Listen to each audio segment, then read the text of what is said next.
ঊনকোটি জেলার সার্কিট হাউসে বুধবার অনুষ্ঠিত হল গুরুত্বপূর্ণ উচ্চ স্তরের পর্যালোচনা বৈঠক।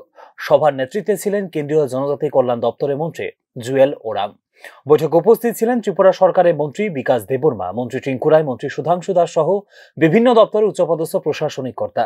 কেবলমাত্র আনুষ্ঠানিক তথ্য উপস্থাপনের নয়, বরং জনজাতি অধ্যুষিত অঞ্চলগুলিতে টেকসই উন্নয়ন নিশ্চিত করতে কেন্দ্র ও রাজ্যের সমন্বিত কর্ম পরিকল্পনা গড়ে তোলার এক বাস্তব ভিত্তিক উদ্যোগ নেওয়ার বার্তা দেওয়া হয় এই দিনের বৈঠকে। সভায় বিভিন্ন প্রকল্প বাস্তবায়নের অগ্রগতি, সমস্যাবলী এবং ভবিষ্যৎ রূপরেখা আলোচনা করা হয় বিস্তারিতভাবে।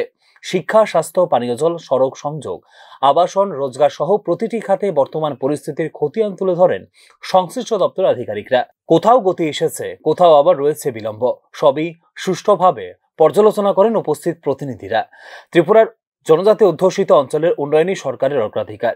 কেন্দ্রের প্রকল্পগুলি মানুষের জীবনে কতটা প্রভাব ফেলছে তা নিয়মিত নজরদারি করতেই এ ধরনের অঞ্চল ভিত্তিক রিভিউ অত্যন্ত জরুরি বলে জানিয়েছেন মন্ত্রী জুয়েল ওরাম।